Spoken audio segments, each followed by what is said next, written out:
Hey, good morning, everybody. It's Mike. I always know it's Wednesday because I walk in and Rob Hamilton's sitting in my office. And I'm like, oh, okay, well, I don't even need to open my schedule book for today. It must be Wednesday. So, Rob, you left here yesterday and you went, I'm going to get you tomorrow. You think you got a gotcha moment for me today? Well, now, I don't really know what this is, but let's see what you got. All right, man. You got to explain something to me, all right? Listen, I was looking at your sales numbers, and what you said as an agent, let's look back through there that you were averaging, what, 800, 1,000 sales per year? And that was as an individual agent. Okay, I'm just looking in your eyes. An individual agent, all right. How is that possible? Like, you work 23 hours a day? Like, I mean, I just don't get it. I'm flustered. Explain it to me. All right. Well, and I know a little bit where that comes from because I see the stuff on Facebook too where people are claiming to be the #1 agent in the universe, right? But we all know they're just taking production credit for what a lot of other people are doing. I mean, so I own this real estate company. I guess I could work out a system where I took credit for what everybody here sold, and then wouldn't that make me #1 in the universe at something, right? Yeah. And everybody's so they've created these teams now, not really because it makes a lot of sense, but they love the awards and the trophies and the brag points, and I'm the #1 thing in the universe. And I think they do that because #1, it really satisfies their ego. #2, they think it builds credibility with the consumer. I don't. I think consumers just yawn and scroll right past it. How did I do it? Well, my production, and there were years when I did over 1,000 transaction sites. But if you average it out over the last 12, 13 years of my career as an agent, yeah, you'd end up in that 750 to 800 range. That was just my business. I wasn't taking credit for other licensees' production. I brought it in. Now, I did have a lot of help. I did. I had a lot of staff, and they completed the transactions for me. But I killed the food. I brought in the business. Okay. Now, did I work all the time? I would tell you that, and anybody that was working around me during this time would tell you, no, when I was working, I was focused and intense. Okay. There's no getting around that production level and not being really intense. But I'll also tell you this, I took more time off than anybody you know. When I was doing that kind of production, I was only working a 4.5 day work week. I know. I didn't even live in Atlanta. I would come in and work and then get out of town. But here's what I learned. Now look, let me first say this. It doesn't matter to me how many homes somebody wants to sell a year. I don't care. I've got no judgment on that. Everybody's going through different phases of their life. You have 2 little kids at home. You probably wouldn't want or actually even be able to pull off the schedule that I was running at that time. Because when I was working, brother. And when I was off, I was off.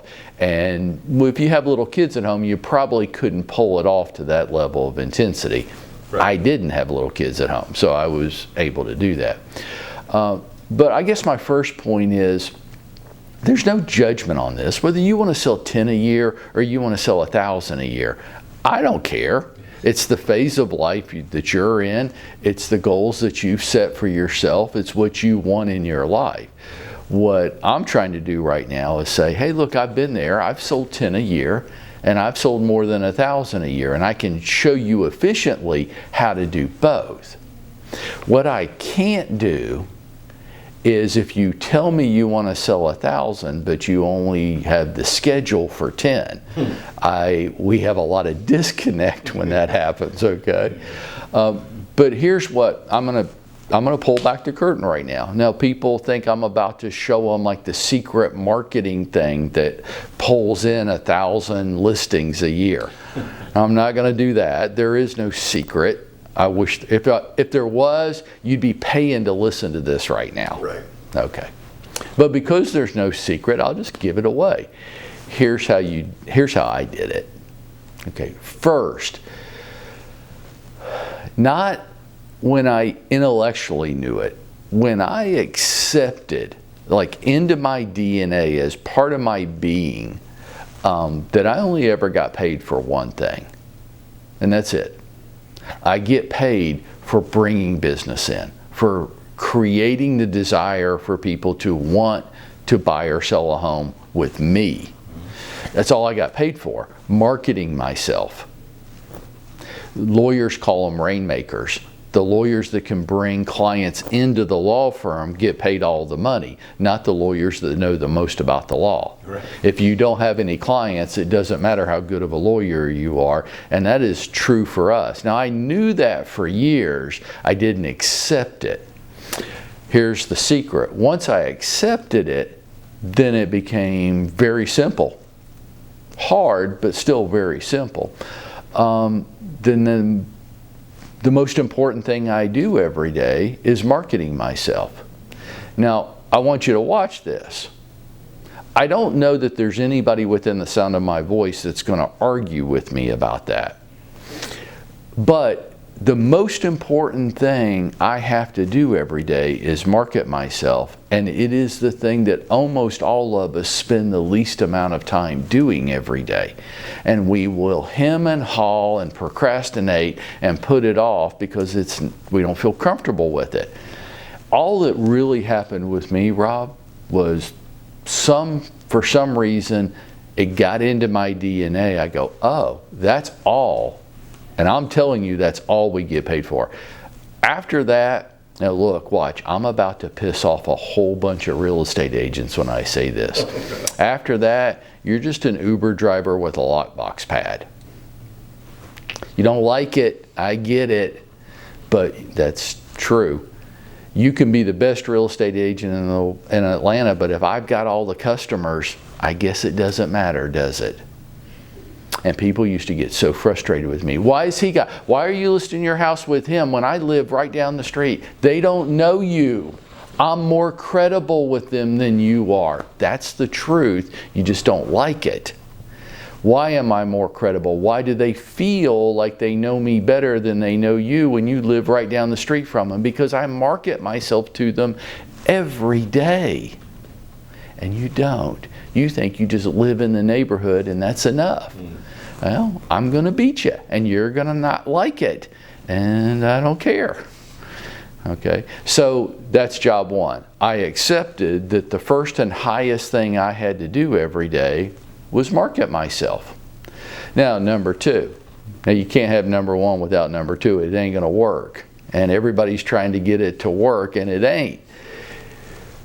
I am the most anal retentive person when it comes to time that you're ever going to meet in your life. I'm so scheduled up. You can look across my office right now and see 4 calendars on my desk. I get 1,440 minutes every day. So do you. So does everybody else. There's a lot of shit I want in my life, Rob, and I'm not willing to settle. I'm not willing to compromise. I want it all. Well, then you have to become really good at managing your time. It's more important. What I want in my life is more important than sleeping in this morning. I want to get out of bed because the stuff I want in my life is more important than the comfort of sleeping in, the comfort of watching a lot of TV, the comfort of a lot of stuff. And I watch people trying to chase this fantasy of, well, I can just live and seat of the pants, make it up as I go type of thing. What time do I get up every day? Was whatever time I wake up. What time do I go to bed? Well, whenever I get tired. I'm like, well, I hope you find a way to make that work for you, but you're not going to be able to get a lot of things that you want in your life. You're going to compromise because you're going to run out of time. That's why. Everybody gets the same number of minutes. The difference in human beings is how they use the minutes. Some people, like me, I'm pretty anal about my minutes. Other people are pretty casual. I watch people stroll around through life without paying a whole lot of time to schedule or priorities. And then they're somewhat bewildered when other people are selling more homes than they are, or other people are living a more impactful life than they are, or other people have stronger, deeper relationships than they do. And I try to tell everybody, hey, the secret to all that lies right in your weekly schedule, accounting for every waking hour. That's the secret. How did I average 800, 1,000 houses a year? You have to get those two things first. You have to get in your DNA that your number one job, your number one responsibility is to market yourself every day. And the more effectively you do that, the more people will want to hire you to buy or sell a home. And then that's got to be the highest priority in your day today, not the lowest, not the thing you do if you get around to it and feel like it. And then number two, you better control your time, or you will sacrifice your business, you'll sacrifice your relationships with your family and friends, or you'll sacrifice your personal things that you want in your life. But what's most likely true, Rob, is you're going to sacrifice all of them. You're going to be mediocre and weak in all of them just because you don't want to get control of your time. So when I say, let's go out there and make it happen for ourselves today, folks, that's what I'm talking about.